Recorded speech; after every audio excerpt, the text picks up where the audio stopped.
Hello. Buenos dias. I'm afraid I won't talk in Spanish, though I'd very much like to. I want to thank all the presenters who come before, who've set a really fantastic scene, I think.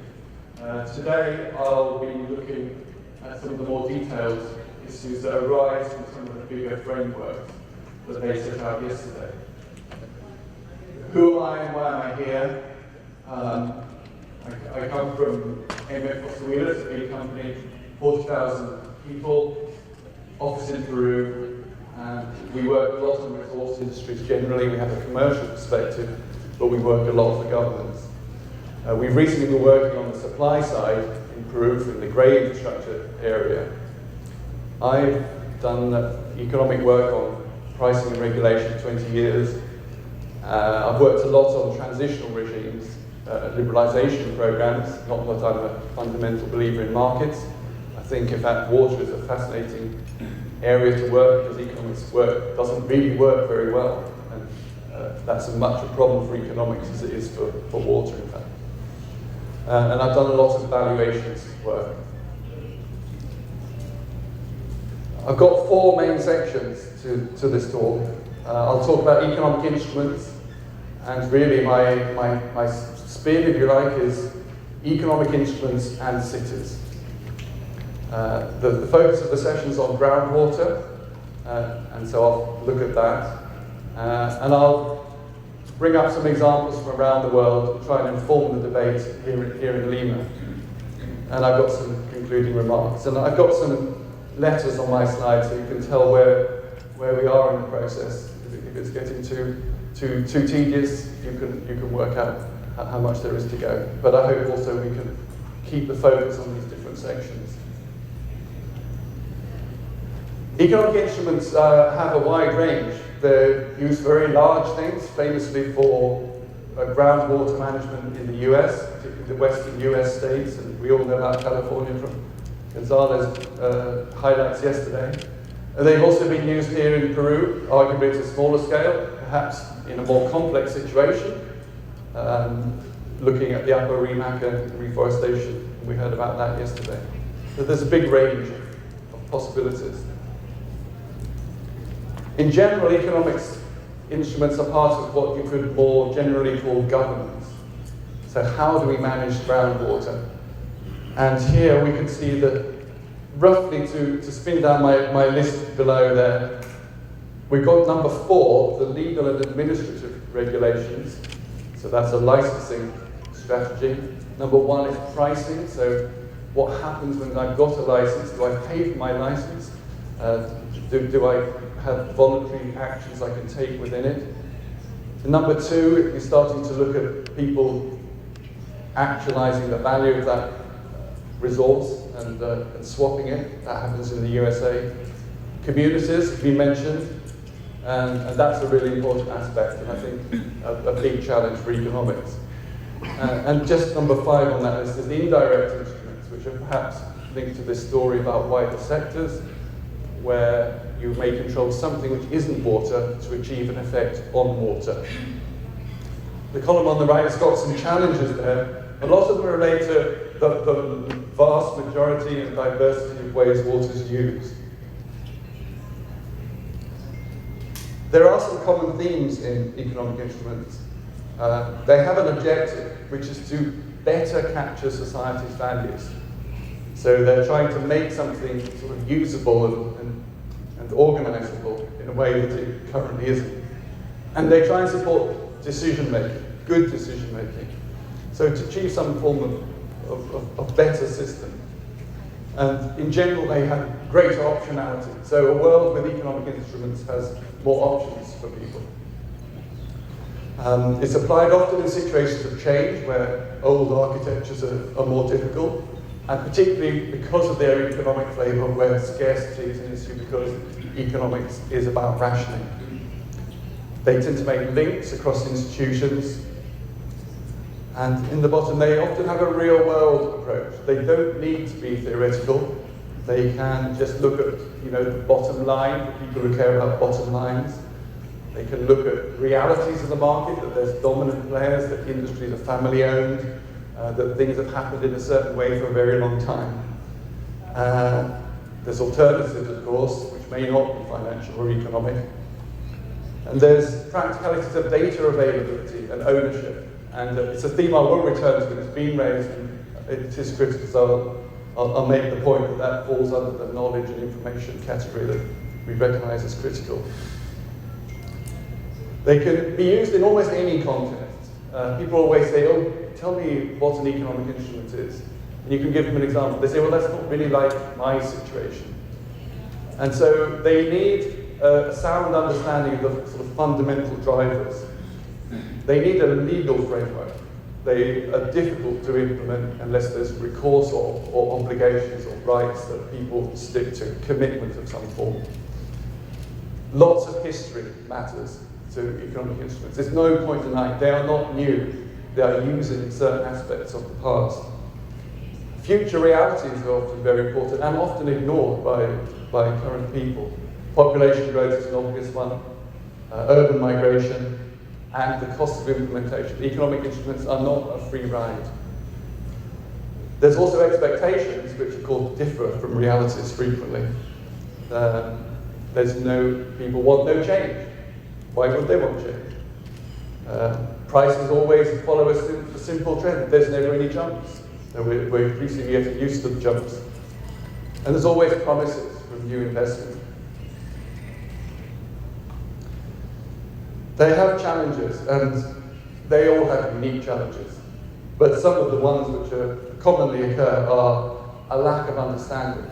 So it's people behave in their current ways, really quite unthinkingly often. And it's difficult to bring that understanding. And that's normal, we're all in that situation. But the way the understanding is brought is often really important. They can have no participation. Sometimes people just give up. They don't want to join in. And they don't want to join in even to think about whether they should try to join in. And that can be very challenging. So getting engaged. They're very sensitive to small changes in input, which is a big challenge for designers. The prices may move by just a small amount, and everybody goes over here. And then if you put it up, down again, they all go over here. So they can be much more binary. Whereas economics tends to think of slopey curves and things moving gradually up and down. Economic instruments show that's not really very true. Often there can be changes in political will. I know in the UK that's happened in the renewable energy sector and has killed the industry. So these things happen quickly. We need, there's particular features of cities that are important. They're concentrated as regards their resource use. They're highly connected, but they allow a lot of change and substitution between the different aspects. They're very wealthy. If you make changes to them, it can be very costly. And they're fast changing. I've got a note there left, but in a way that's an indication of the topic itself. This has changed quickly. There's rising personal incomes and a centre for innovation. Cities also have a social context. This is a slide on history, and really to show how the difference between surface and groundwater has arisen. Surface water was really about importing a river to a city. The river would now flow past the city. And Rome had a big aqueduct. The water wasn't used. It existed and was brought to places. The modern conception of consumption and sanitation is really quite novel. But groundwater was used for drinking because it was cleaner. But industry appropriated that and has kept using it and guarded its rights jealously, even though it's become a major consumer of groundwater. The legal regimes are different for the two, and that divide continues today. Groundwater in the legal tradition is difficult because we can't see it. And that is almost the beginning and end of it. Economics requires on knowing what other agents are doing. Once you have a resource, you don't really understand. You don't know what's happening, and it's costly to find out. It's just handled in a different way. And that means that the management approaches have been sort of ad hoc and driven by things like separation distances, but not really about time. Groundwater has always been there. That's the underlying conception. And these simple underlying conceptions are very powerful and embedded in the culture now, in all of the world. And the investment is private. We don't need to share to use groundwater. We just dig a hole. So there's no reason for any coordination. The costs of groundwater are more complicated.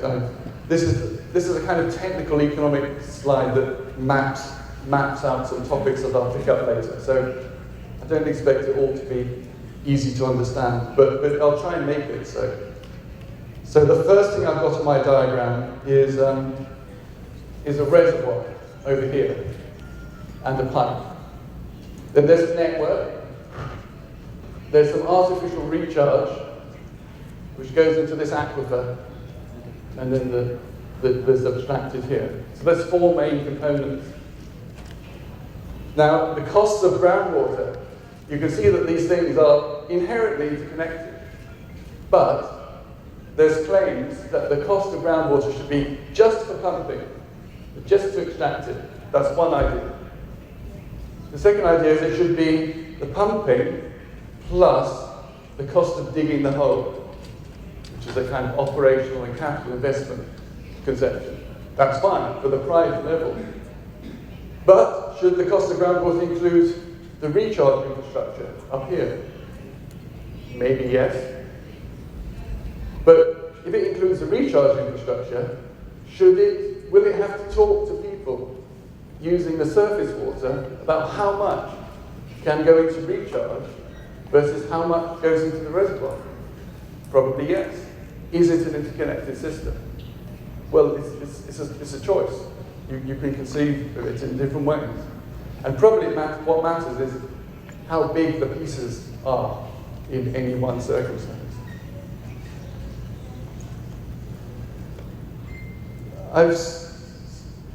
If you just price it so that the users pay for their own pumping costs, you get lower economic efficiency for everybody. Because the benefits of the aquifer are not shared. The aquifer is a tank, like a tank on a roof. It can be used seasonally. If you sell it cheap, then people won't use it as a tank. They'll just use it whenever they want. And it could be very valuable as a tank to these people. And that means those people pay more. It also means there's quite poor price signals to change this, because why would you invest in water reuse schemes if you've got cheap groundwater? You can illustrate this by adding a pipe. This pipe carries water, but it doesn't really. What it's really carrying is prices. It's allowing the seasonality to be used. And this is a hypothetical example. Okay, I mean, we all know parts of this can look like various parts of the world, including here. And just to be clear, I'm not suggesting a pipe is an answer, but I think it does illustrate the impact of the economic instrument and the combination of network assets to achieve a better outcome. If I put a pipe in and say to these people, you can use surface water, please use that surface water in the wet period. In the dry period, I'll have more water in my tank. So it might be worth me putting this pipe in just to get the rights to have seasonal use out of this tank. So, strangely, this pipe helps everybody. But I couple it with an economic instrument, which is a tariff, which says that water will be cheaper for these guys in the wet periods if they use surface water. But equally, in my tariff, I may say water will be more expensive in the dry periods, because I want that water to be left for wider uses and not used during the wet periods. It's never going to be easy to put even a simple idea like that into practice. The cost of the pipe is the obvious thing. We all know that putting a pipe through a city is a non-trivial exercise. There's other subtler features. The pipe probably will have other uses. In a network system, a pipe is always going to be useful. So we will need to share the cost of that pipe. We may want it to be a different size. It may do other things at the same time. Sections of the pipe may be under the control of different authorities.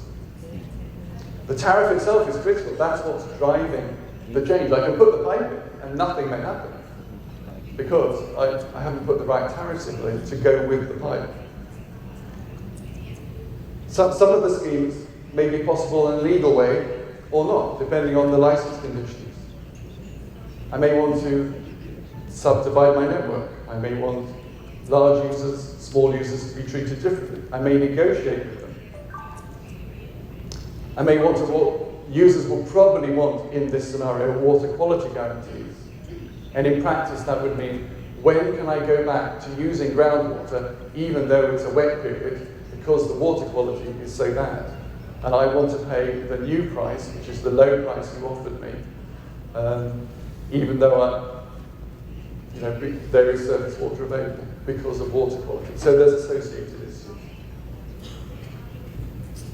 There'll need to be a service framework, which is, what is the way that this can be put together? Are the actors competent? Do they have the right skills in the town? So there'll be a sort of a package that needs to implement these systems. That is part of the economic instrument, but the economic instrument is typically just the headline figure, the tariff. But it isn't that. It's an infrastructure that needs to support changes in behaviour, changes in prices, and possible new investments. The other thing is, as I've mentioned before, the costs may make this a bad idea. And so the fundamental value of water and prices is a critical feature of it all. That's the economics. That's not the whole story. Who is this tariff going to affect? What is the financial viability of the people affected by these kind of changes? Is it a fair system? Was it fair originally? Have I distorted things to make them less fair? Simplicity and transparency are always good. Just to pick up on those points, the financial viability and some of the sort of practical way these happen, this is the kind of test used in the US to meet a reasonableness criteria, which you have to meet in order to introduce these kinds of changes. So we've got, for a private company, is output capacity going to have a more than 5% cost increase? What percentage increase is there in production costs? How much initial costs are there to adjust to this? The same kind of thing for private institutions. Will there be price rises in what they sell? And 2% is taken as a threshold. So the slide is here to show these thresholds. So 2% increase in output price on the 10% increase in insolvency. I think that's insolvency is an exciting subject, and people get it. It distorts things because it isn't really usually about insolvency. It's about managing a certain kind of outcome. But it's characterized with these exciting political words often. For public institutions, there's a test of whether they can cover these costs. So the impacts are not just on the private sector, but they're also on the state sector. And that would be schools and other people who use water in this case.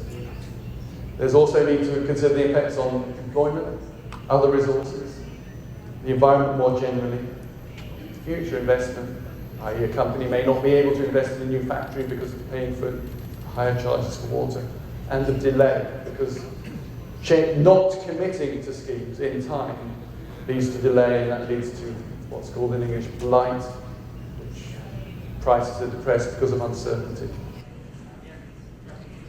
This is a quick summary of the kinds of costs, and the real point of this slide is to say that what we've really been talking about in my little diagram there was really only these two costs, the capital costs and the operating costs of a water system, including groundwater and surface water. But there's other costs, environmental externalities, These aren't included in that tariff proposal I was talking about, or the economic instrument. They're just not there. And there's the environmental. What's that actually called? Yes, sorry. There's this. I couldn't read it. The environmental externalities I talked about just then. The economic externalities about market failure, and are more technical, but basically are things that happen to firms which lead to a financial impact, but aren't directly related to the price rises for their tariffs. And on the value side, we've equally got a kind of net structure of overall possible value changes.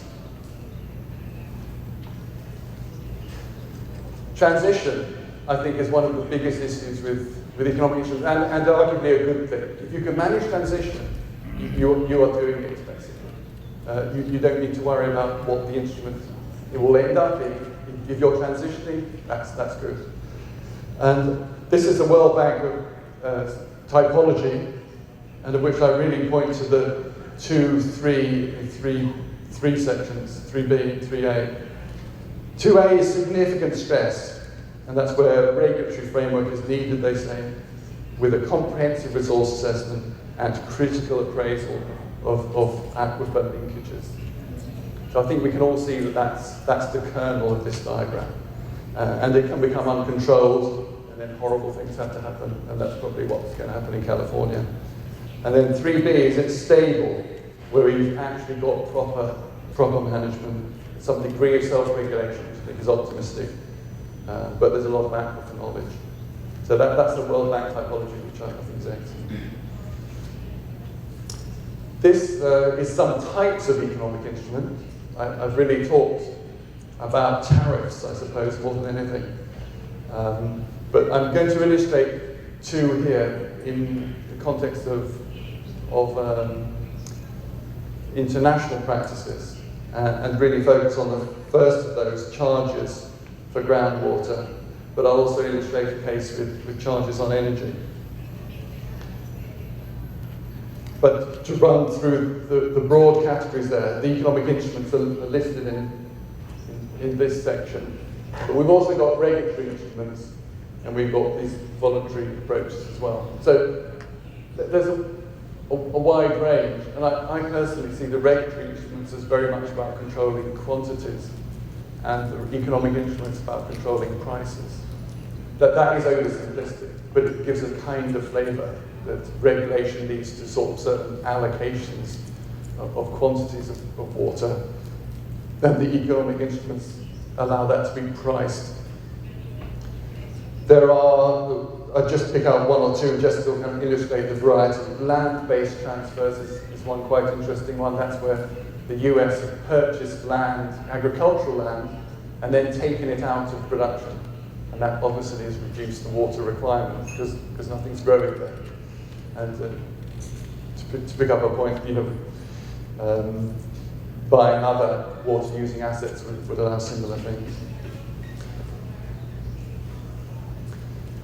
I'm going to look at a few sort of international experiences here. So the structures and price level schemes are very, very unique. That's kind of to be expected, but it's the best to phase up to it. I think that's importantly linked to the fact that water is so difficult to transport. It is so heavy. You are always dealing with local circumstances. The fundamental object, the water, can't really move. The other point on this is really the ranges of prices. And you probably know quite a lot of this, but in the California case, we're looking at prices that vary from 18 to 140 per acre foot. So there's a kind of factor of 10 in the value of this water, apparently, to somebody who's buying it. So the idea there should be kind of one price for it, just in general terms, doesn't seem quite right. It seems like it's doing a lot of different things. You can't have those many prices if it was just doing one thing. That's not true just of California, it's true in Germany. The Czech Republic case there is put down because that just illustrates what we know, that prices are different for different users. So it's not that water has a value, it's the way we use water. It needs to have a pricing component to drive use at the point of selection of that water. Denmark is quite interesting on ground. It's got a green charge on pumping. So if you want to pump groundwater, you pay a premium. That's the kind of headline around some countries. So I've expanded this slightly, and then I'll talk about three specific cases. In Canada, the Canada case I've put up here because it talks about the full cost of providing water services. And if we remember our early diagram, which talked about the components of costs, well, Canada's defined this.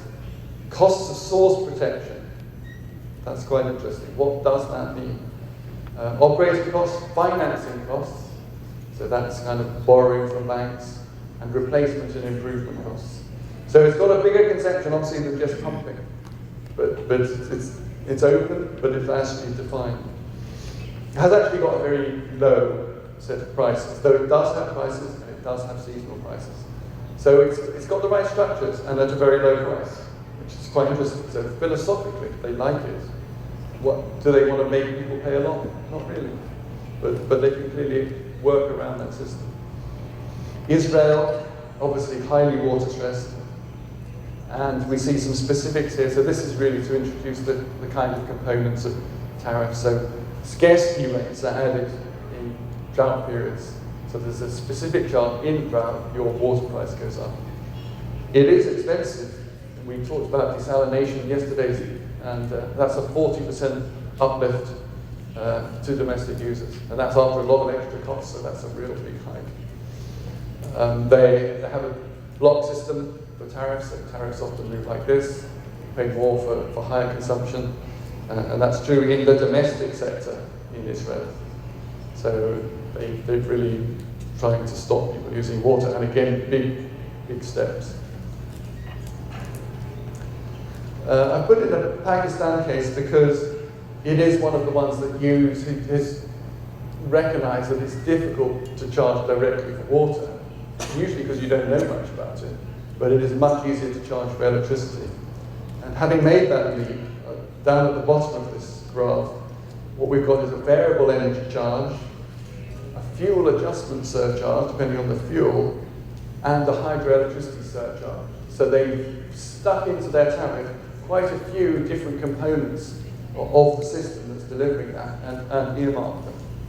So it's quite a sort of targeted system on the costs.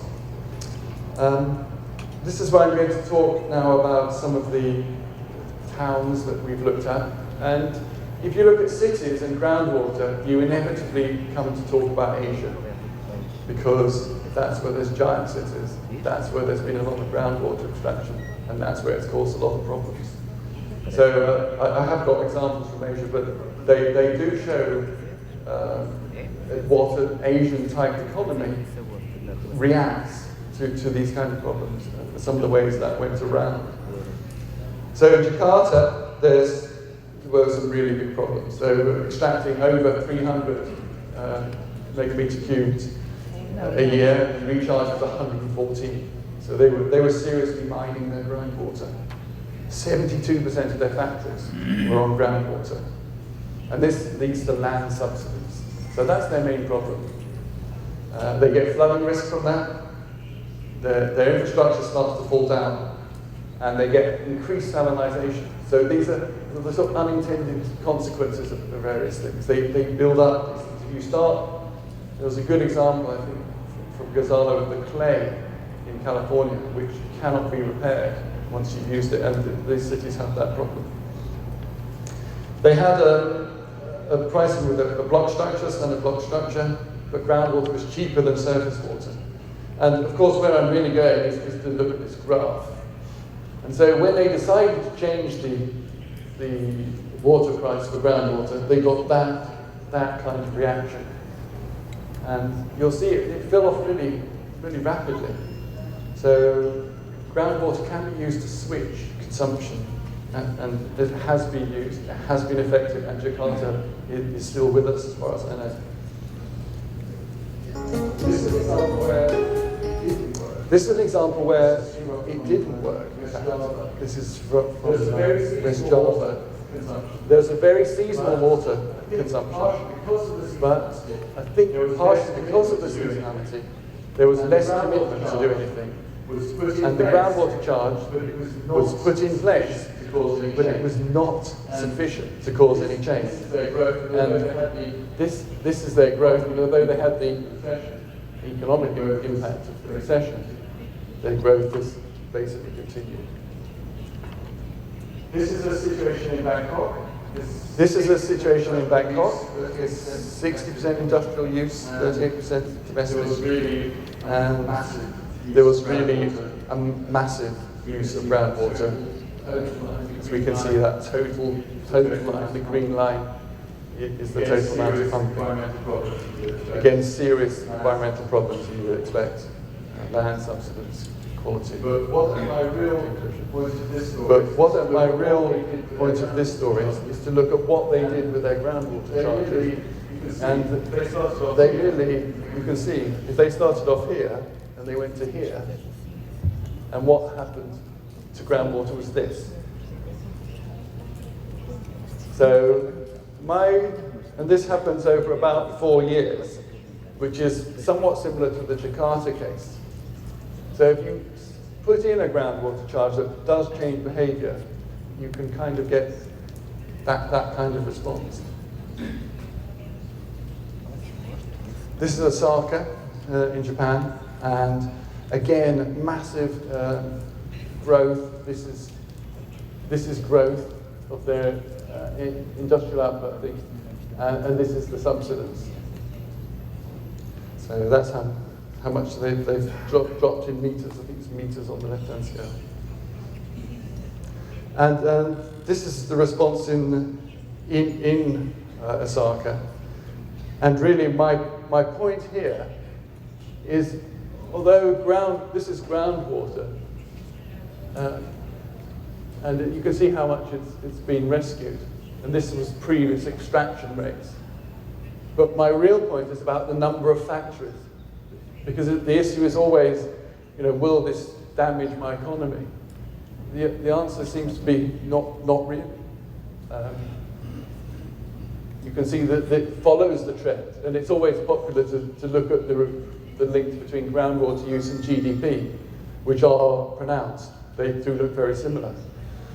But that doesn't mean to say that GDP wouldn't have occurred in that way. They just happen to occur the same. It doesn't mean to say that they cause each other. So to sum up on this presentation, I asked the question at the beginning of the slides, which you may have seen, but I forgot to highlight, but why are economic instruments on the programme? And I think the answers are current management regimes that are not really delivering. Economic instruments do provide possibilities of new configurations, and arguably they're just a sort of descriptive method for capturing those kind of things, doing new things, whatever they are. I think they're very good at incorporating new knowledge and information. And there's been stories about not knowing about groundwater. I talked about it in terms of regulation, and I think that is a critical factor. It's also tried to answer some more detailed questions. How could an economic instrument go about implementing seasonal pricing, and how does it work with network investment to get more value out of existing aquifers? And by value, I don't necessarily mean money. When could it happen? I do think the Asian cities example provide example of speed to transition. And to my mind, that's the critical factor. You've got to be going in the right direction, because otherwise you'll never get anywhere. So that gives you a hint on how fast you could go, probably the key variable. There's always the next steps in the kind of work we do, and I think if I had to list it quickly, it would be better understanding of groundwater. To my mind, that's underlying the whole problem, that it's been treated different in legal terms, and it's got these two different regimes, and now they're seen as entirely different. But we all know that water can go wherever it wants. That means some stuff about hydrogeology. but it actually means quite a lot of other things where new information systems can help. And it is a bit of a personal belief, but I think some of the big network applications, some of the mobile phone companies, these people need to be involved in water and the way knowledge is distributed. That includes metering, but it also includes working on changing behaviours. I mean, Fernando talked about his programs with the schools. I personally think those are very important. The next generation doesn't think, in my opinion, like our generation. It does think differently. It understands these are resources it cares about. Those kind of things allow more targeted pricing plans. The revision of the legal framework is a tough nut because the property rights are going to be difficult to handle. But I think the selection of laws, it shows it is possible in the US. It is possible to get various agreements. It's just more costly to implement things. You can see it as a cost overhead rather than an impossibility. And I think overall you can get to better ways of meeting demand. And I haven't mentioned the reforestation program very much, but those kind of things obviously help. I did have a final thought, which was really prompted by yesterday's speakers, I think, which is really why are we arguing that higher prices are needed for water? Surely the case should be, why don't we recognise, why doesn't society recognise that it had a windfall?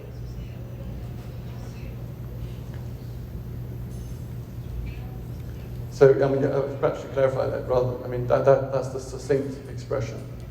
But really, if we have higher prices, that means the economy has got more GDP donated to water. There have to be more people, saving water, building more efficient systems, working out ways of crops to use less water. All of that leads to higher prices. But that's a bigger sector of the economy around all things to do with water. But that's not necessarily bad. So an economy that works like that is not a worse economy. And in the past, it's tended, I think society it's done it with other things, and some of them are disease examples, where society thinks it's solved a problem, like malaria, and then tries to move on and do something else.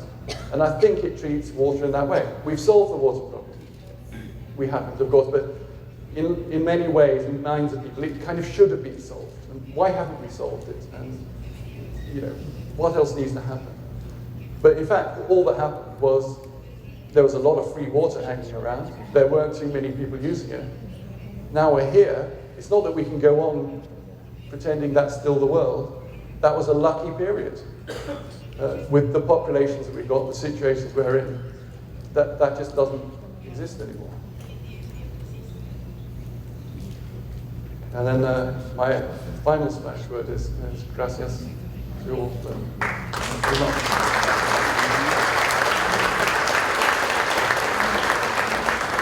El recurso hídrico, comenzar a pensar este nuevo instrumento que también va a contribuir, no es el único instrumento, sino como uno de los tantos instrumentos que existen para garantizar la sostenibilidad del recurso hídrico, que es ahora justamente la tarifa de monitoreo y gestión. Un poco para contextualizarlos, en el caso peruano existe la Autoridad Nacional del Agua, que es el que cobra por el recurso, digamos un canon por el recurso propiamente dicho. Pero además, el agua subterránea, como bien Connie lo ha mencionado, también lleva a que hay que hacer algunas actividades extras justamente para recargar los acuíferos. Esas actividades extras, en el caso de las ciudades, las han venido haciendo las propias empresas prestadoras de servicios de saneamiento.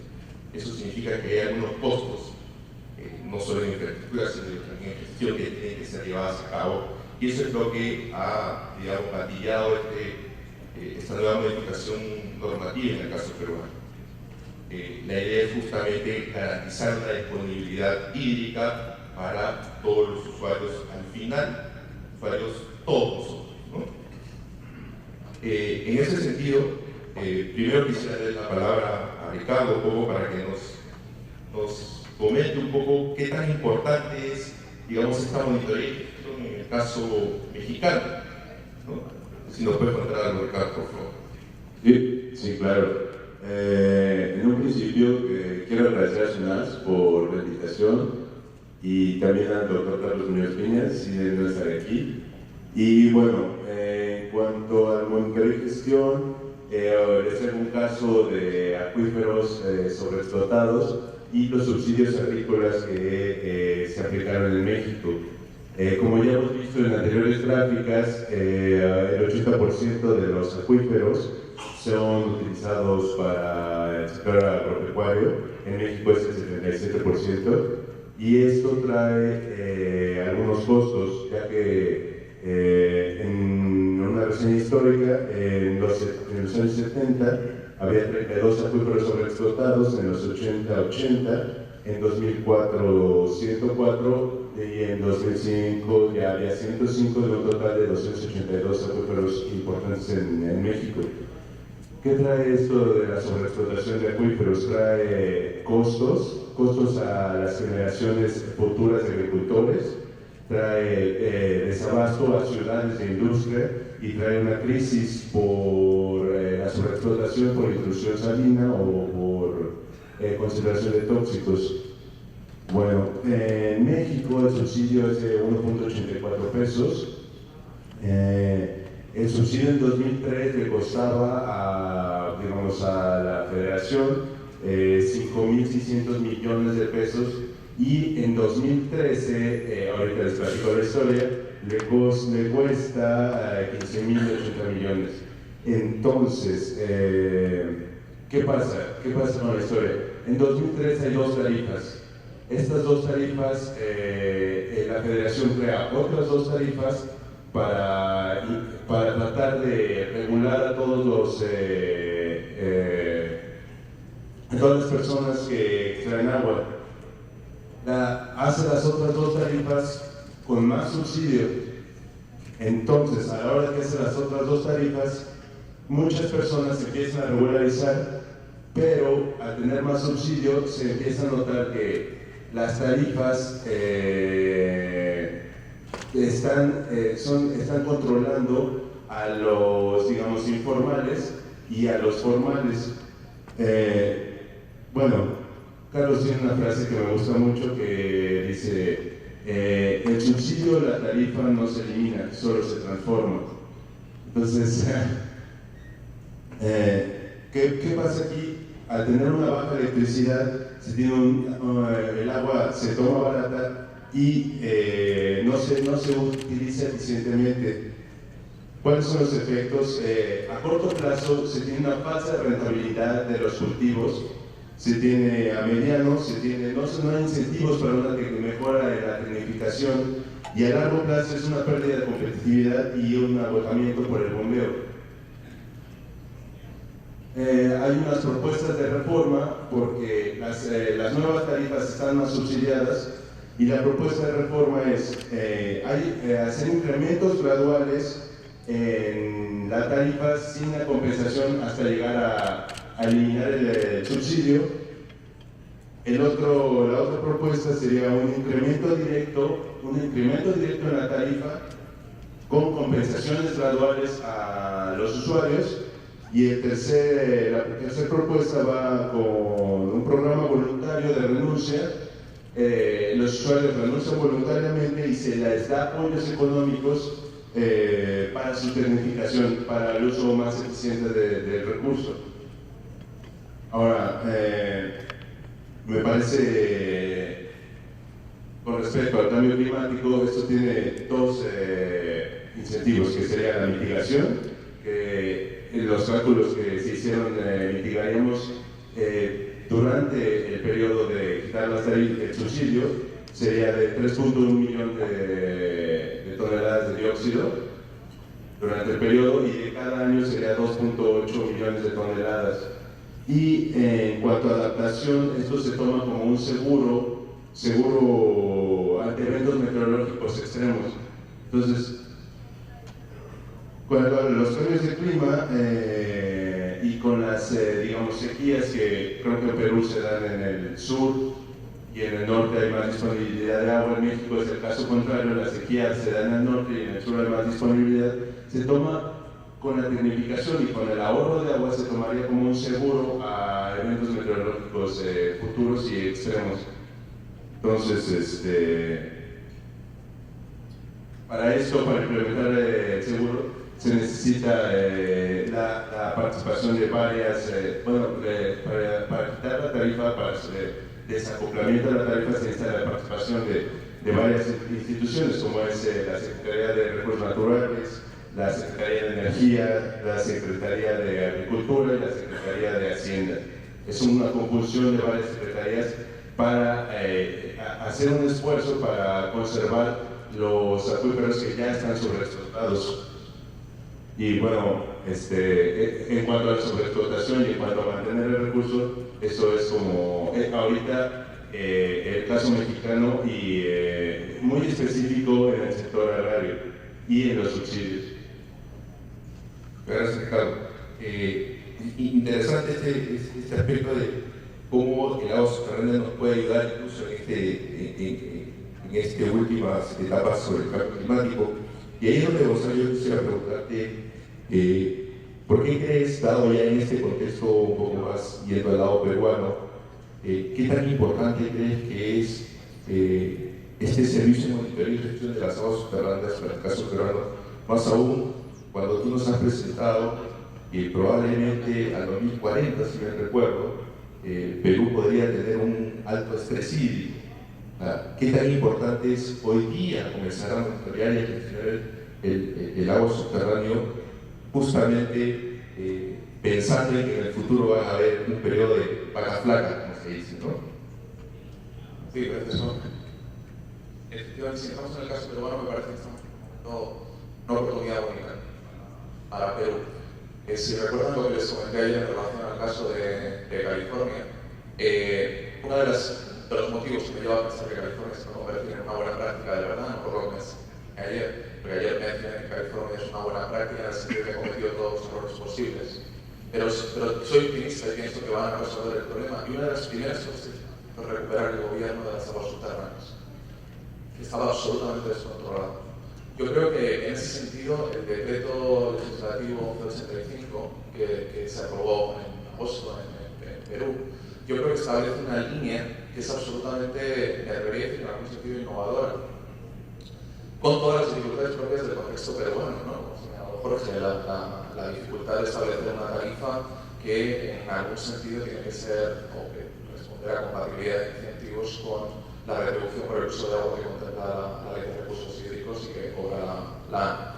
Me parece que vincular el monitoreo a la gestión es fundamental en muchos sentidos. Todos los que estén en la sala y conozcan digamos, el comportamiento de las masas de agua y la relación que existe entre las aguas subterráneas y las aguas superficiales saben que, por ejemplo, una de las características fundamentales de las aguas subterráneas es que cualquier cosa que uno haga en superficie, esperando obtener un impacto positivo en las aguas subterráneas, tiene una demora importante en el tiempo. Es decir, hay cosas que podríamos estar haciendo hoy y que, sin embargo, estarían generando el efecto esperado dentro de una serie de años. Esto es negativo y en positivo, es decir, podríamos encontrarnos con ejemplos de contaminación difusa en la cuenca del Rímac que estuviesen generando un impacto no necesariamente ahora, sino en una serie de años. El monitoreo añade transparencia en todo este proceso. Si ustedes recuerdan lo que, especialmente aquellos que son peruanos, si recuerdan lo que ocurrió en relación a los acuíferos que afectan al área metropolitana de Lima, recordarán que en el año 97 hubo una crisis importante. Y alguien se podría preguntar qué pasó desde la crisis del año 97 hasta ahora, cuando llegamos a una circunstancia en la cual se dice que el acuífero no está sobreexplotado o no está gravemente sobreexplotado. Y lo que ocurrió no es gratis. Todo lo que se hizo en ese proceso exigió instalar micromedición, financiar los proyectos marca, desarrollar una serie de proyectos de recarga artificial del acuífero y algo muy importante, Sedapal pasó de 2 a 1 en orden de magnitud, es decir, pasó de 8 a 4 en el bombeo de agua subterránea directamente. El mayor esfuerzo para conseguir la estabilización del acuífero lo hizo directamente Sedapal como uno de los principales usuarios del propio acuífero. Nada de esto es gratis. Creo que lo he explicado con claridad Colin Carter en su presentación. Nosotros estamos hablando de costes financieros explícitos de operación y mantenimiento. Estamos hablando del coste de oportunidad que paga la sociedad cuando de repente tiene que renunciar a la utilización de ese recurso. Y recordemos algo muy importante, el monitoreo de las aguas subterráneas es fundamental. No me atrevería a decir que más que de las aguas superficiales, pero tan importante como de las aguas superficiales, en el sentido de que nos incorpora una información clave que, entre otras cosas, por ejemplo, disminuye el riesgo moral. Todos los que están aquí, incluso algunos que no sean peruanos, recordarán el caso de la sobreexplotación del acuífero de Ica. ¿Sí? Como ustedes saben, Perú, principal o uno de los principales productores mundiales de espárragos, en la zona de Ica se hizo una sobreexplotación masiva del acuífero. Yo recuerdo en una de mis frecuentes visitas a Perú que pregunté qué se va a hacer ahora. Una vez que el acuífero está sobreexplotado, está agotado, ¿qué se va a hacer ahora? Y alguien dijo, no hay problema, vamos a traer un trasvase desde otra cuenca y vamos a recargar el acuífero. Claro, el riesgo moral que eso implica, más allá del coste explícito, o sea, más allá del coste de una gran infraestructura para traer agua de una cuenca hasta otra, es importantísimo. Si no somos capaces de medir transparencia en relación al recurso, a la disponibilidad del recurso, permanentemente estamos jugando con arenas movedizas. Nunca sabemos bien quién tiene que hacer el esfuerzo, quién gana, quién pierde. A la pregunta. Perfecto. Yo quisiera acá entrar un poco a una pregunta que siempre se menciona cuando se lanzó un poco este tema de la crisis monetaria y gestión. Se menciona de que ahora los usuarios van a pagar justamente por este servicio de monitoreo y gestión, lo que va a conllevar de que paguen probablemente algunos cargos un poco más altos y que esto podría afectar la competitividad de las empresas. ¿Qué tan cierto es eso de que con el agua, con cobrar el precio verdadero por el uso del recurso, va a afectar la competitividad? No sé quién de ustedes quisiera comenzar. Si quieres, bueno, puede que afecte de algunos productos la competitividad, pero es porque tiene una falsa rentabilidad. O sea, me refiero a no está el precio de la sobreexplotación de los acuíferos en ese precio del producto que debería estar incorporado. Al tenerlo a un nivel muy bajo la sobreexplotación, el precio puede que el productor o la industria está subsidiada si no tiene un precio a nivel de que te incorporen las externalidades, no solo las externalidades al medio ambiente, también puede incorporar externalidades a la salud. Entonces ese precio no es el real. Y es lo mismo que platicamos con los subsidios y tarifas de agua. No se tienen los precios reales incorporados a las tarifas. Gonzalo. El tema de la competitividad es recurrente. No sé si se han dado cuenta, pero acabamos de tener la presentación de un británico y tienen esa habilidad para decir cosas realmente trascendentes como si estuviesen pasando por encima.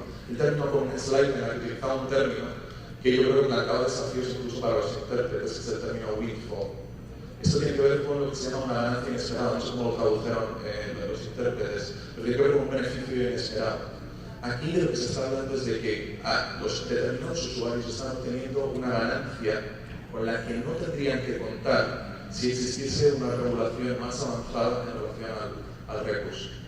Y el tema de la competitividad es un tema interesante, porque esto se plantea no solo en este contexto en el cual se intenta introducir una tarifa de monitoreo y manejo de aguas subterráneas, sino que se plantea en cualquier contexto en el que uno quiera introducir una medida de política ambiental. Y quiero hacer la siguiente reflexión. ¿Se han dado cuenta de que nadie sale a hablar de las mejoras de competitividad que se dan cuando como resultado de que el barril de petróleo baje de $100 a $37 que estaba ayer, ¿sí? Se produce un ahorro en los combustibles que es determinante para reducir los costes de bombeo, que es el coste determinante a la hora de hablar de cuál es el esfuerzo que se hace para extraer agua subterránea? Nadie sale para explicarnos que se están reduciendo y por lo tanto están aumentando los incentivos para extraer aguas subterráneas como resultado de una decisión en la que nadie interviene. No hay ningún usuario del agua en Perú que tenga capacidad para interferir en el precio internacional del petróleo. Y sin embargo esto afecta positivamente a su competitividad. Lo mismo podríamos decir en relación al tipo de cambio entre el sol peruano y el dólar. Es decir, si mañana se produce una variación absolutamente exógena en la que la economía peruana probablemente tiene poco que decir, porque no tiene que ver con la debilidad del sol, podría tener que ver con la fortaleza del dólar, en el momento en que se produce una variación del tipo de cambio, eso afecta directamente a la competitividad de las empresas, por ejemplo, y sin embargo, sobre esto tampoco se habla. Estoy absolutamente convencido, y no sé si han visto los niveles de las tarifas a nivel internacional que mencionaba Colin, estoy absolutamente convencido que el impacto que puede tener una tarifa de estas características sobre la competitividad de los usuarios es absolutamente marginal en comparación a cualquiera de estos ejemplos que estoy mencionando. Por tanto, no me atreveré, yo quizá no voy a ser tan elegante como mi colega Colin Carter, pero creo que hay algo de milonga en todo esto. ¿Sí? Creo que hay una especie de afirmación un poco gratuita en relación a... Porque en cualquier caso sí creo que el diseño de una tarifa tiene que contemplar estos potenciales impactos, y si existe un impacto, la tarifa tiene que incorporar esa información. Es decir, deberíamos ser capaces de entender quiénes son los que ganan y los que pierden con una tarifa de estas características y mitigar las pérdidas. Gracias, Gonzalo. Colin nos ha presentado, nos habló mucho de instrumentos tarifarios. Quisiera preguntarle a él, ¿qué es lo que, digamos, como regulador y en algún momento encargado de calcular la tarifa de monitorización, rescatas lo más importante de la presentación de Colin? Gracias, Jorge. Bueno, en primer lugar quiero felicitar a Colin porque su exposición ha sido extraordinariamente clara, hemos aprendido mucho, yo creo que como reguladores para este foro, y está en la línea de todas las exposiciones que estamos viendo desde ayer, ¿no? desde la de Gonzalo, la de Hugo. Lo que más quisiera destacar de la presentación de Colin es ese llamado a hacer visible algo que es invisible, que son las aguas subterráneas. Colin me ha puesto la foto de un pozo, preguntando qué es lo que hay ahí, y en realidad nadie lo sabe. Yo no sé por qué he visitado un pozo, pero en realidad lo que se ve es un tubo y una bomba, y nada más. Eso es todo lo que sabemos de las aguas subterráneas.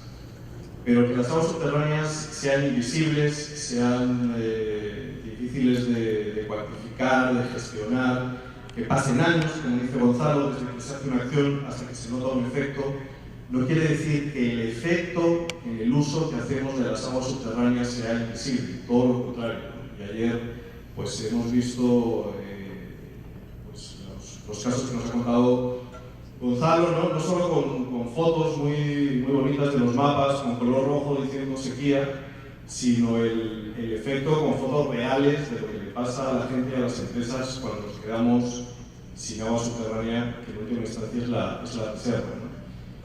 Y le pasa a las empresas, y también, pues, como digo, hemos escuchado mucho el caso de Guanajuato, que es una llamada de atención a la competitividad de toda una región que está en riesgo por una mala gestión, por un mal gobierno de las aguas subterráneas.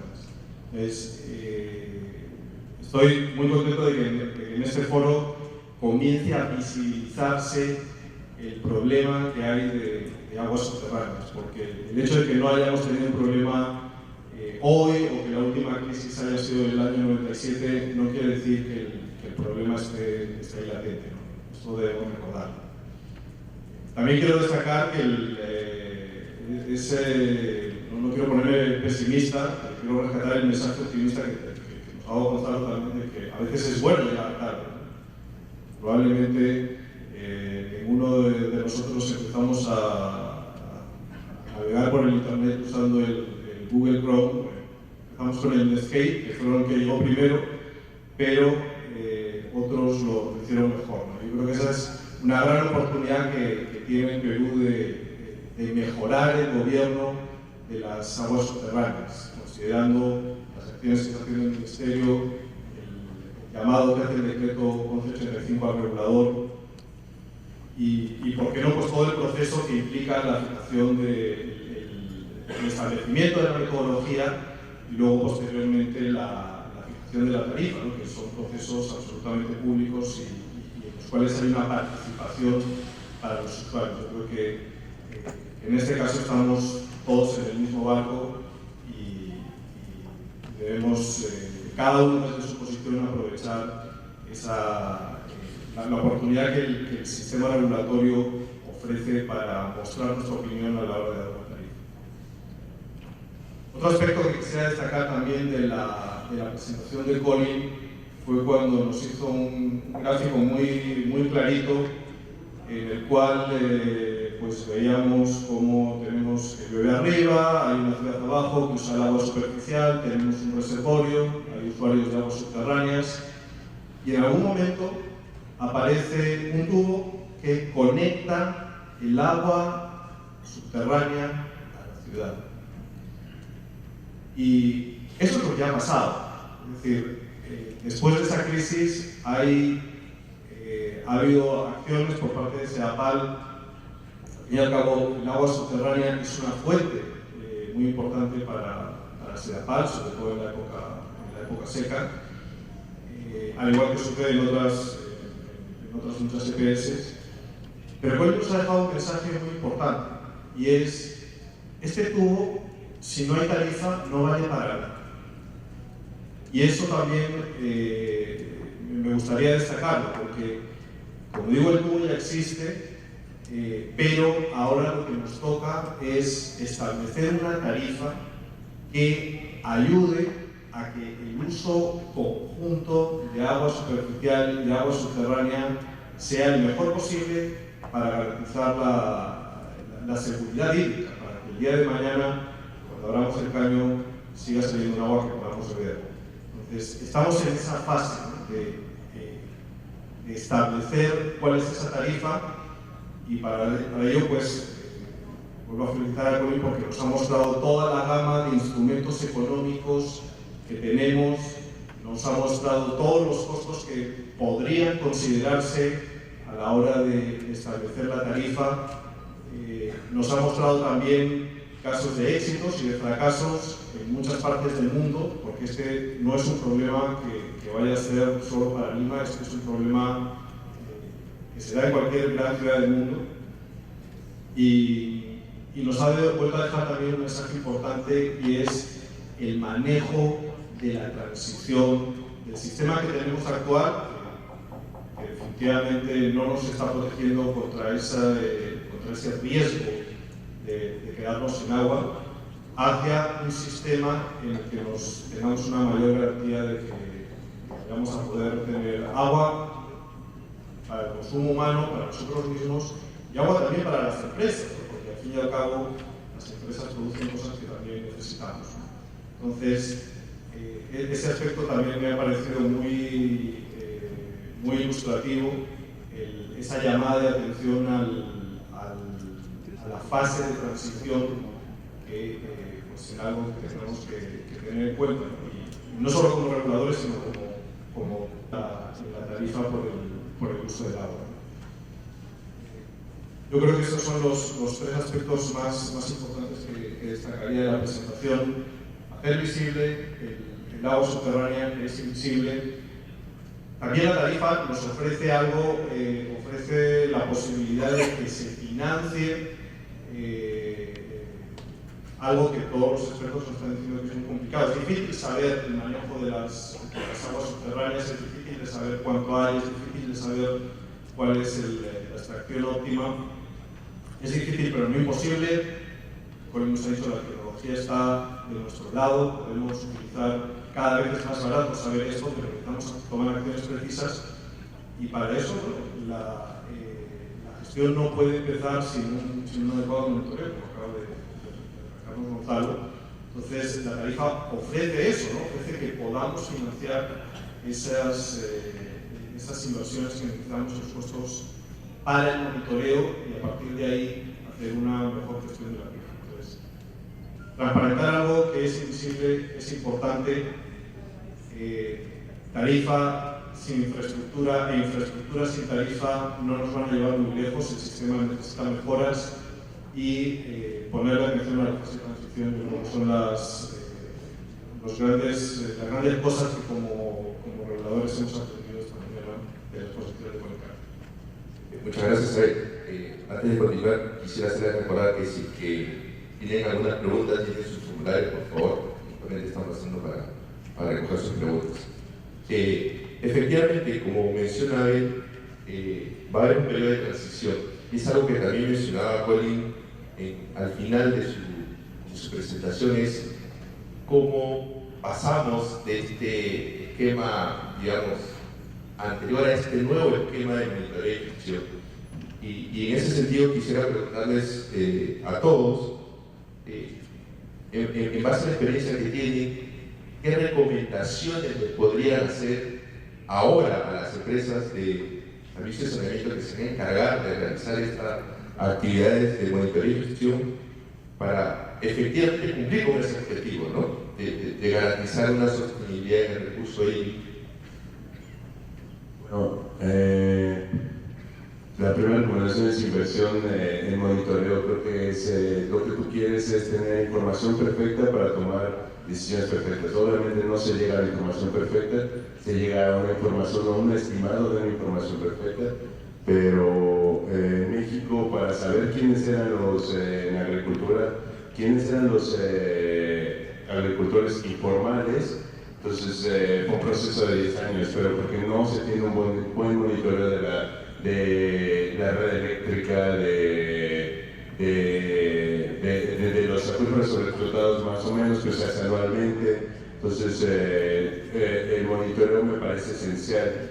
Hace unas semanas estuve en un foro espacial latinoamericano y vi una presentación que me abrió los ojos de la impresión, debido a que los australianos están monitoreando con imágenes de satélite sus acuíferos superficiales a un nivel, a una escala muy precisa, y todo lo están haciendo con software libre y con imágenes libres.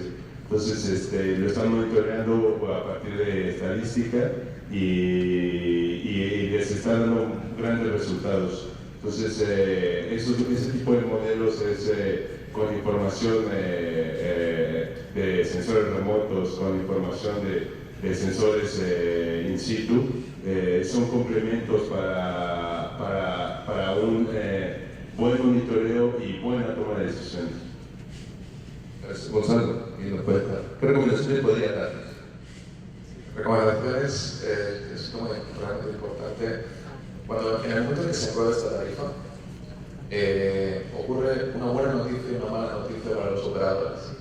La buena noticia es que se les resuelve una parte del problema, es decir, se les va a ayudar a recuperar costes o de actividades que en la práctica ya están desarrollando. La mala noticia es que el foco está sobre ellos, es decir, que no tendrán la excusa de decir que no se les está apoyando desde la perspectiva de las autoridades públicas o del regulador. Y esto implica que van a tener que desarrollar una serie de proyectos específicos y reportar de manera específica y garantizar que su información, por ejemplo, que la contabilidad regulatoria refleja las actividades que desarrollan explícitamente sobre el monitoreo y el manejo del recurso. Es decir, hay una serie de requisitos explícitos también para el operador, no solo para los usuarios. El cambio de escenario es un cambio de escenario para todos, no solo para una parte. Me parece que es importante también señalar en el tema de las recomendaciones, una vez muy interesante. Déjenme que les cuente un caso muy breve en el cual trabajamos con los usuarios que no están afectados por esta tarifa, porque esta tarifa solo afectará a usuarios no agrícolas, pero en el caso de los países del sur de Europa, en el Mediterráneo, hicimos un estudio en el cual intentábamos analizar cuál era el uso que se estaba haciendo, en la mayor parte de los casos un uso clandestino, con pozos propios, de aguas subterráneas para el riego de cultivos en países como Chipre, Grecia, Italia, España, Francia. Y cuando hablábamos con los agricultores y les decíamos qué pasaba en el periodo de sequía, los agricultores nos decían no utilizamos agua subterránea, perdemos campañas de riego completas, tenemos una pérdida enorme de competitividad. Y bueno, lo que decidimos fue por qué no utilizamos un seguimiento que no vaya vía el control hidrológico de las aguas subterráneas, sino que sea una revisión explícita del reconocimiento de que el agua es un insumo básico para la función de producción de todas estas empresas. Y lo que descubrimos es que en periodos de sequía, cuando los agricultores declaraban no estar utilizando aguas subterráneas, mantenían sus niveles de rendimiento agrario, sus niveles de producción y mantenían sus niveles de renta agraria. ¿Qué estaban haciendo en la práctica? Lo que estaban haciendo es utilizar el acuífero sin declararlo. Lo estaban utilizando como un seguro. Es igual cuando ustedes pagan una póliza de un seguro para protegerse de eventuales daños en el caso de un evento como una sequía. Lo que nosotros estamos planteando como solución es precisamente incorporar un instrumento económico, que es lo que llamamos un seguro de sequía, que lo que hace es trasladar ese seguro del acuífero, es decir, del recurso físico, a un instrumento financiero como un seguro en el cual los agricultores pagan, se comprometen a no utilizar el agua subterránea y en el caso de sequía, entonces reciben una compensación financiera para mantener sus niveles de renta agraria. Desarrollar este tipo de instrumentos es complejísimo y también lleva riesgo moral asociado, ¿sí? Pero es una manera de mostrar cómo el análisis económico te puede proteger generando el papel, replicando el papel que en realidad juegan las aguas subterráneas. Porque hay una discusión que no quiero que se termine el panel sin haber planteado, y es la siguiente discusión. En el año 97 el acuífero en Lima estaba sobreexplotado. En este momento se afirma que ese acuífero no está sobreexplotado, pero no podemos hacer una abstracción. No podemos considerar solo las aguas subterráneas como si no estuviesen conectadas a las aguas superficiales. Y las aguas superficiales no están sobreexplotadas, están muy sobreexplotadas. Por tanto, si queremos que los recursos subterráneos sigan jugando ese papel de buffer, de recurso de amortiguación, en el caso en el que se produzca una situación no de escasez estructural, que existe ya en Lima, sino una situación de sequía, nos daremos cuenta de que la tarifa se convierte en un instrumento que no te permite solo gestionar la sequía, sino algo tan importante como la sequía, que es la exposición al riesgo de sequía. La mayor parte de ustedes no se protegen de determinadas enfermedades, sino que se protegen incluso de la probabilidad de contraerlas. ¿Bien? Lo que estamos intentando señalar con el papel que pueden jugar los instrumentos económicos es precisamente eso, que hay un papel preventivo, que hay que tener cautelas en la gestión de los recursos hídricos, especialmente en un contexto en el que el área metropolitana de Lima sigue creciendo, en el que, como saben ustedes, la concentración de la población y la actividad económica en la costa del Pacífico es intensísima. En ese contexto uno tiene que protegerse y dejar que las aguas subterráneas jueguen el papel que siempre deben jugar, que es una reserva, un recurso de apoyo a todo lo que no se puede hacer con aguas superficiales o con otro tipo de recursos alternativos. Perfecto, muchísimas gracias, Gonzalo. Bueno, ya nos está marcando el rojito que hace algunos minutos ya concluimos. Así que quisiera agradecer a Ricardo, a Gonzalo y a Abel por su participación. Y bueno, estamos listos para las preguntas que tenga el auditorio. Muchas gracias para el panel. Invitaría a Colin, por favor, para que nos acompañe. No sé si hay alguna pregunta, objetivamente no tengo ninguna en la mano, así es que no puedo hacer magia. Pero si ustedes me lo permiten, podría plantear un par de preguntas al panel que incluiría, obviamente, a nuestro expositor principal. Y como me lo están permitiendo, voy a tomar solo, espero, 5 minutos en esta sesión de preguntas y respuestas y quiero abordar 2 temas que tienen que ver justamente con el monitoreo. Uno es el caso de Ica.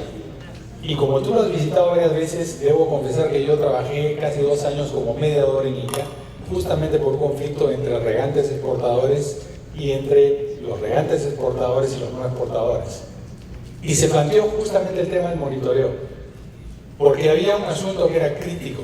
Todo el mundo sabía que el acuífero estaba en moratoria, o sea, no había ninguna posibilidad de obtener un permiso adicional de lana o de las alas. Sin embargo, se sabía que había una masiva extracción de pozos legales e ilegales. Y entonces lo que optamos fue generar una mesa de trabajo para que hubiera un monitoreo participativo. ¿Qué quiero decir con esto? Ningún actor, ninguna empresa tenía el incentivo para mostrar su información, por lo que tú nos comentas, y el Estado no tenía ninguna capacidad para sincerar las cifras. Solo para poner el marco institucional de esa época, de ese conflicto, debo decir que la autoridad del ALA en Río Seco cambió 5 veces en un año. Y la autoridad del ALA en Ica cambió 3 veces en un año. En otras palabras, la autoridad no era quien podía ser el convocante a una mesa de trabajo para buscar intereses compartidos. Entonces hicimos un esfuerzo que por primera vez se hizo de sentar a las 4 juntas de riego, las 2 exportadoras y las 12 usuarios locales, que nunca se habían sentado en la mesa. Intervino el gobierno regional, intervino también la agencia peruana que se encarga de la medición de la hidrología, y se empezó un diálogo que el ANA después continuó. La pregunta concreta entonces es, ustedes han planteado que el tema del monitoreo es un reto institucional. La pregunta es, en caso donde hay conflictos abiertos, porque la gente no cree en la información, ¿no sería posible pensar en sistemas más participativos como un modelo de gobernanza? Sí, absolutamente, claro, por definición. Es decir, no nos damos cuenta de que el tema del monitoreo no solo afecta a las aguas subterráneas. Si ustedes revisan la situación que existe sobre planificación hidrológica en este país, se darán cuenta de que hay 6 planes de cuenca. De todas las cuencas del país solo existen 6 planes de cuenca. 3 financiados con apoyo del Banco Mundial, 3 financiados con apoyo del Banco Interamericano de Desarrollo. Yo he tenido la oportunidad de trabajar en esas 6 cuencas. Y mi primera pregunta como economista fue, ¿tienen un balance hídrico? ¿Hay una brecha entre la demanda y la oferta? No solo me entregaron uno, me entregaron varios. Pero esto es un problema. No puede ser que una cuenca tenga varios balances hídricos. ¿Sí? Es decir, la calidad de la información es fundamental. Me atrevería a decir que es un requisito para la transparencia, para la rendición de cuentas y para la mejora de la democracia. Finalmente, lo que es, por tanto, claro, por supuesto que tiene que ser así. Pero yo creo que hay desafíos en diferentes niveles. Hay un desafío técnico, ¿sí? Es decir, hacer un pozo para hacer una cata en el acuífero no es algo sencillo, o mejor dicho, es algo sencillo para quien sabe hacerlo, pero también lleva un coste asociado, etc. Y esa información tiene que socializarse para que todo el mundo sea consciente de cuál es el punto de partida. Ok, gracias. Y hay una pregunta que tiene que ver con acuíferos que están en igual o peor situación que la de Ica, y es sobre el tema de Tacna y la intrusión marina, que es uno de los casos efectivamente que en Lima también se da, en Ica también se da, sobre todo en la zona de las industrias pesqueras, pero en otros sitios también. Entonces la pregunta es la de desalinización la panacea o la opción? Sabemos que hay empresarios, inclusive de la industria de alimentos, que están pensando, si no ya haciendo desalinización para asegurarse agua y evitar el conflicto por el agua. Entonces, ¿qué nos pueden decir respecto al tema específico de desalinización?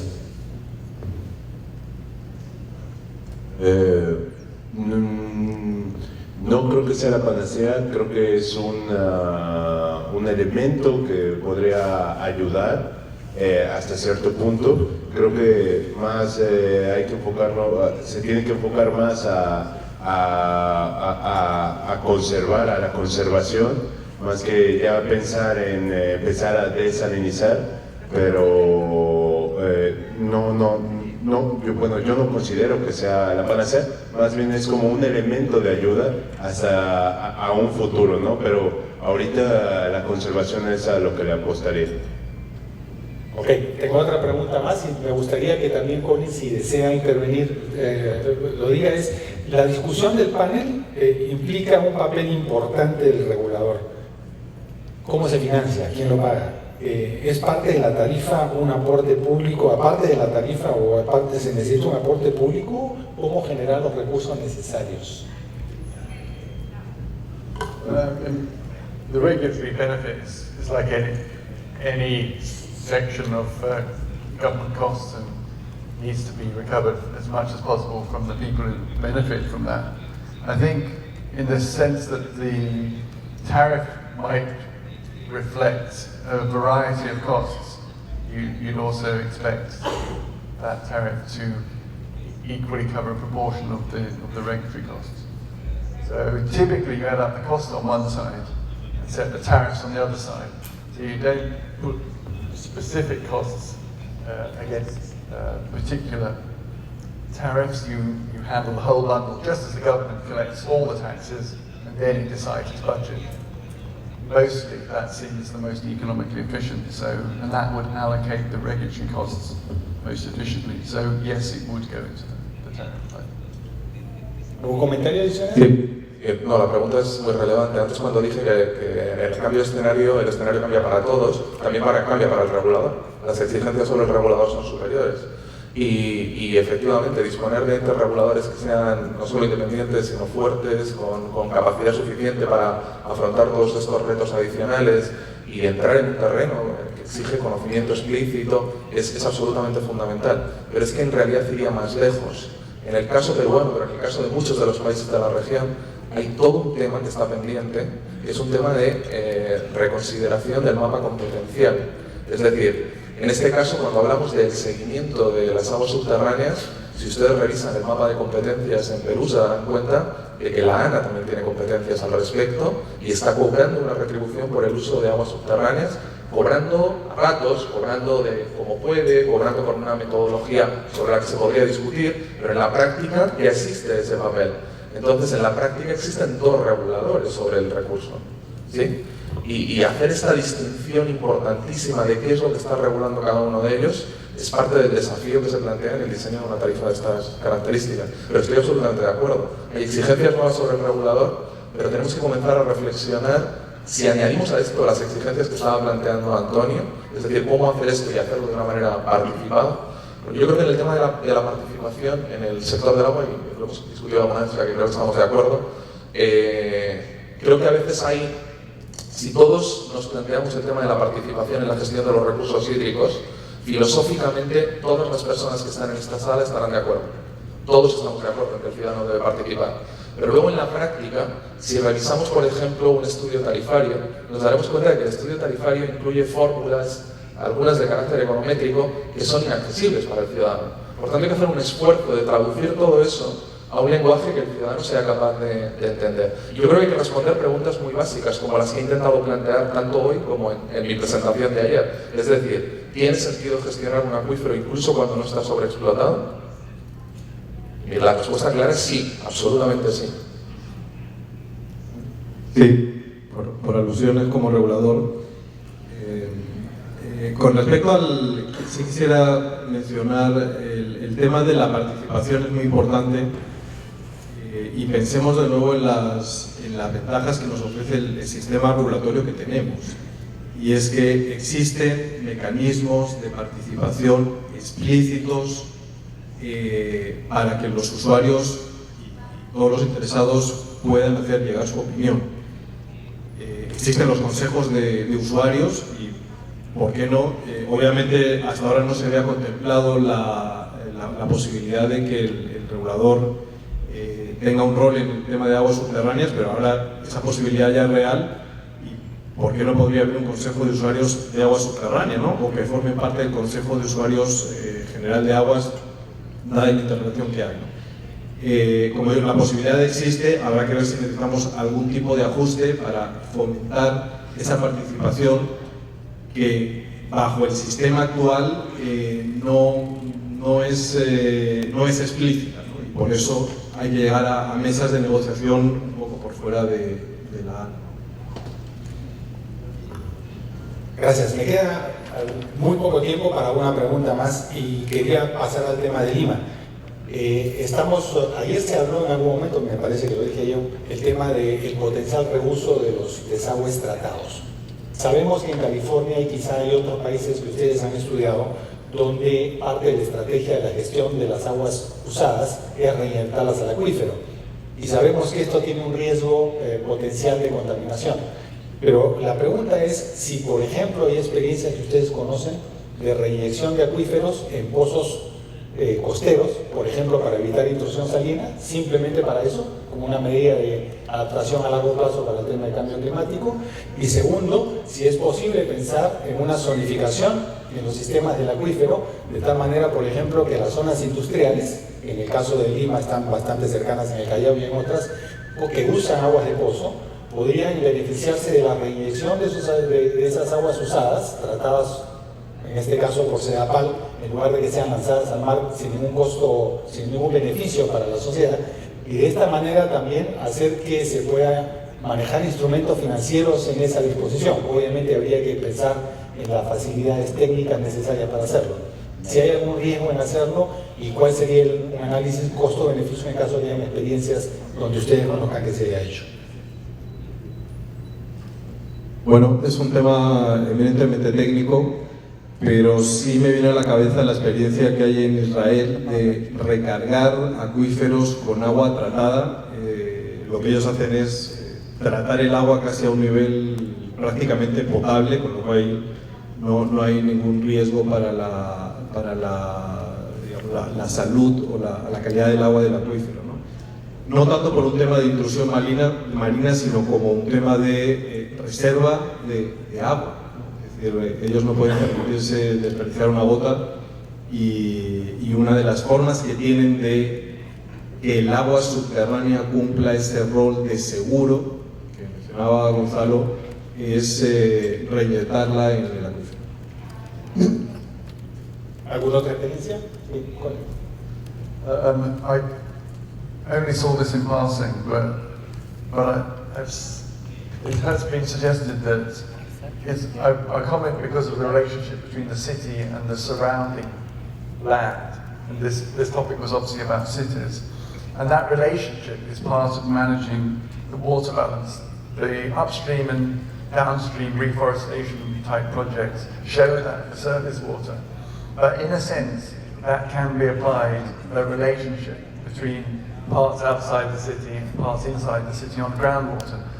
And the one I've heard of, I don't know the details, and I'm not proposing it directly, but it's worth knowing, is that in exchange between the city's treated wastewater and use of groundwater storage outside the city. So the groundwater starts to become part of the dynamic. Now, crops and food, of course, are exchanged all the time in that kind of way. So it's probably important to see the water exchange as part of that. And water footprints obviously would make that clear as an analytical concept. But the city doesn't exist by itself is the critical factor, and it doesn't exist by itself in the context of groundwater either. Gonzalo. No, simplemente señalar que la pregunta de Antonio es muy relevante porque en la práctica hay que reconocer que en el mundo hay muchos proyectos de recarga artificial de acuíferos que están generando un problema de contaminación en el acuífero. Esto nos devuelve a un tema que habíamos obviado. Parece que solo cuando hablamos de monitoreo de las aguas subterráneas estamos hablando de los niveles freáticos, los niveles de la napa, pero en la práctica estamos hablando también de calidad de las aguas.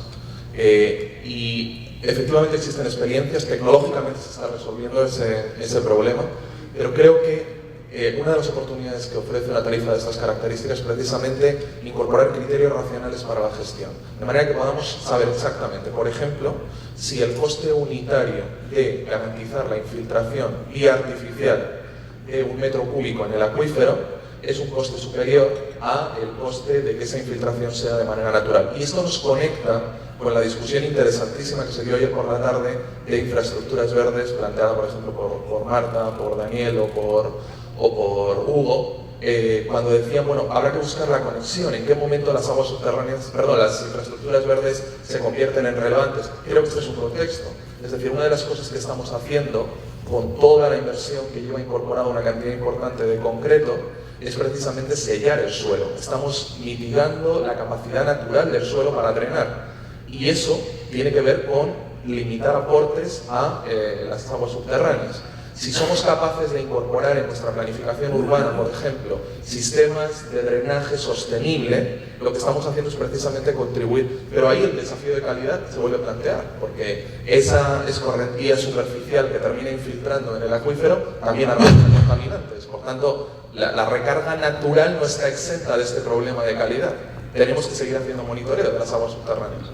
Gracias, Gonzalo. Y con tu último comentario, confirma la preocupación de un colega de Puerto Rico que plantea que la preocupación emergente ahí es la aparición de contaminantes emergentes como antibióticos, antidepresivos, etcétera, que son mucho más difíciles de tratar. Entonces, es una oportunidad, pero hay que ver cómo y saber cuáles son los riesgos asociados también. Muchísimas gracias entonces al panel, a todos ustedes, a Colin por tu presentación, a ustedes por su participación. Vamos a hacer una pausa de 15 minutos, por favor.